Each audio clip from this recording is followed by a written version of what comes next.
Family and fellow soldiers, I'm the Professor, and this is the Moment of Truth. Oh yes, it's that time again, the 4th of July. I hope everyone in the sound of my voice who may have to work today is making the effort to listen to me while they're on the job. As a people, we have largely suppressed our sense of rebellion, and the only way to reclaim it is to dare to disobey. This is an occasion when people are encouraged to take the day off. But black empowerment doesn't take a holiday. In order to beat this enemy when they're sleeping, we're busy plotting. While they're taking a day off, we're still doing the work.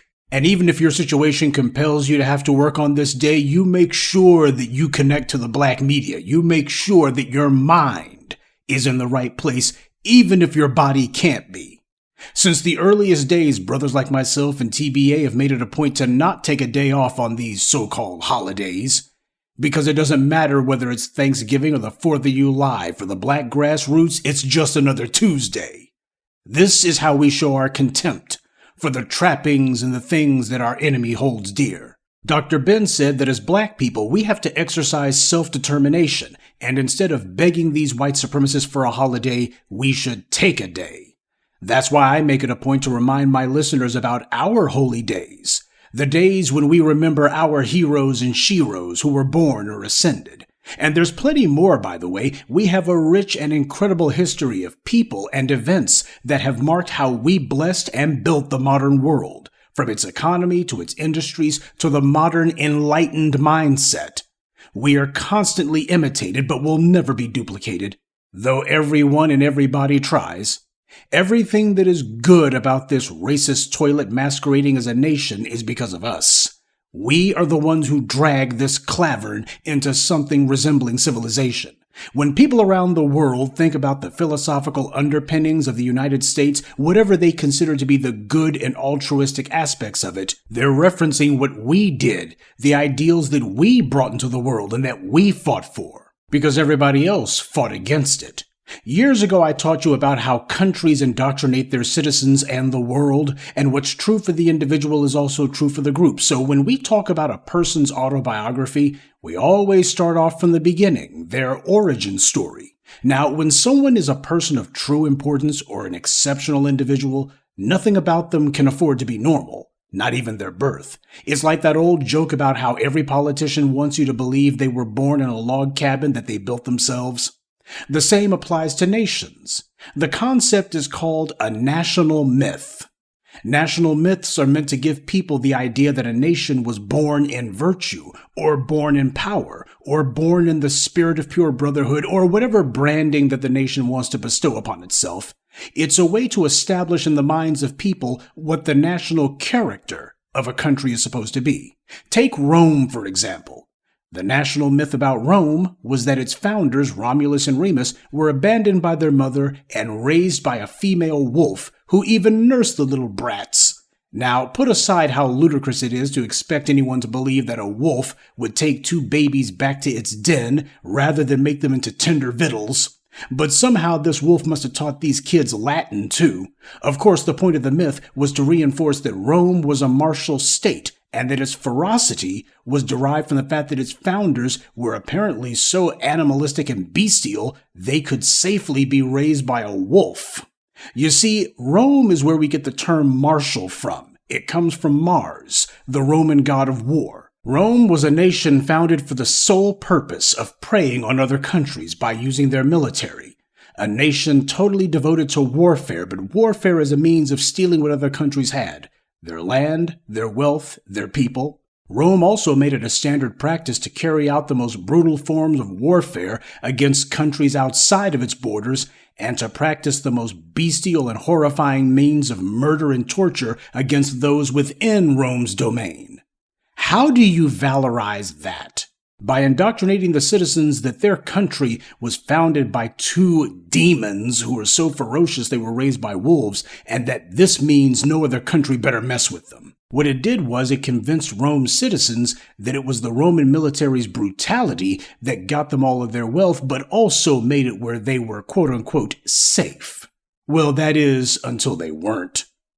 And the United States has more than a few national myths of its own, from George Washington and the cherry tree to the Liberty Bell, imperfect but practical, etc. The entire theme of America's national myth can be summed up in a word: honor. That's America's national myth, that it is an honorable nation founded by honorable men for honorable principles. But like all myths, it's a lie. George Washington's myth, of course, was about him telling his father that he chopped down the cherry tree, and of course he confessed to it because, I cannot tell a lie, only he did, telling black people who fought for the Continental Army that after the war they would be freed. Whoops. When talking about the Declaration of Independence, the fact that most of the guys who signed it were slave owners is never talked about. When talking about John Hancock, everyone is taught that the reason he signed his name so large was so that the King of England could read it without his glasses. This tale is taught to us as being an act of courage, but in reality, John Hancock was a slave owner. And he wasn't about to do any fighting in any wars, so he could afford to talk a little trash. Benjamin Franklin was also a slave owner. So much of the white media tries to gloss that over and portray him as nothing more than just a Philadelphia socialite, a philosopher, and a businessman and a publisher. He was basically an overall general thinker, a wizened elder statesman without portfolio, but in reality he was nothing but a dirty, filthy, bestial slave owner. And there's not enough pejoratives to tell you what I think of Thomas Jefferson. That diseased demon raped Sally Hemings for decades. And on top of that, Sally Hemings was Martha Jefferson's half-sister. Both of those women had the same father. So this reprobate Thomas Jefferson was a degenerate of the lowest order. But we're taught that he's some sort of hero. George Washington was the first fascist. Practically every artistic representation of him, from the statues to the murals, all show him holding or standing next to a fasces, which was a symbol of ancient Rome. The fasces is where we get the term fascist from. The ceiling of the Capitol dome has a painting on it deliberately meant to be a replica of the Sistine Chapel's ceiling.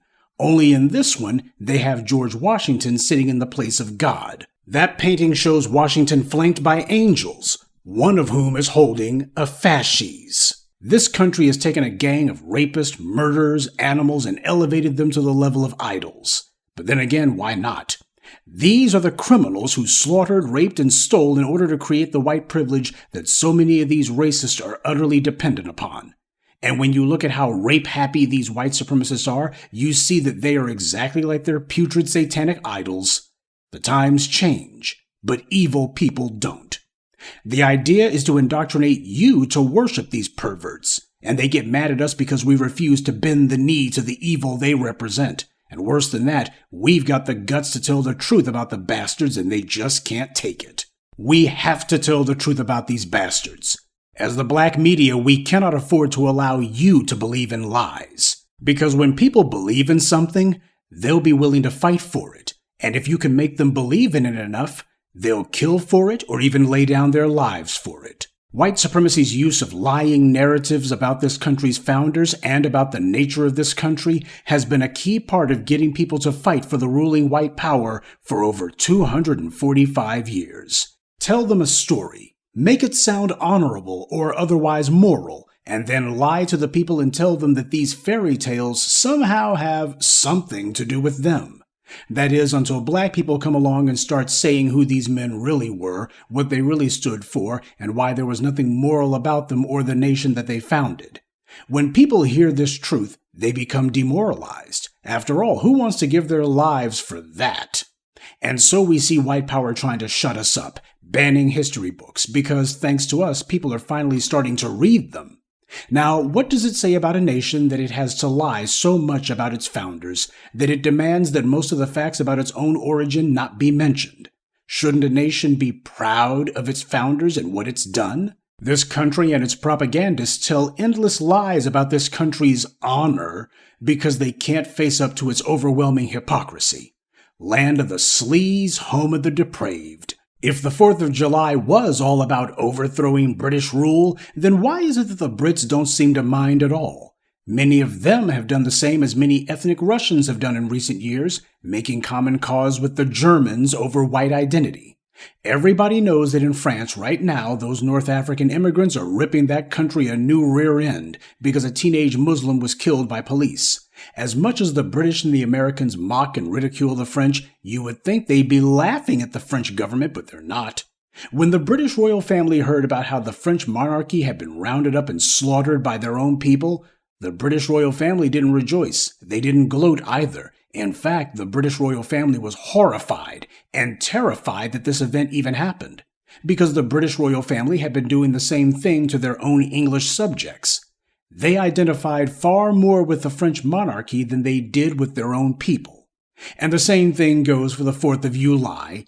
The white supremacists on both sides of the Atlantic understand it to be an internal dispute between white supremacists over who would get what cut of the loot.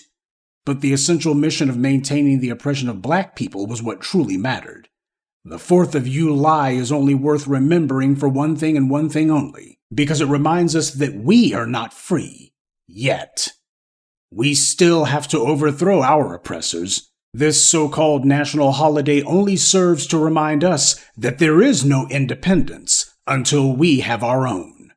So all the white supremacists, the casual racist read white moderates, and people of color who are so eager to be honorary members of the oppressor class, as black Americans, we don't have to like America. We built America. This country has never done anything for us, but it's taken a hell of a lot from us.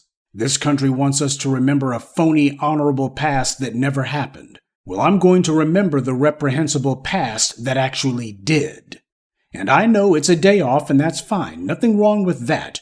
But my question is twofold for black people. First, what are you going to do with this day off?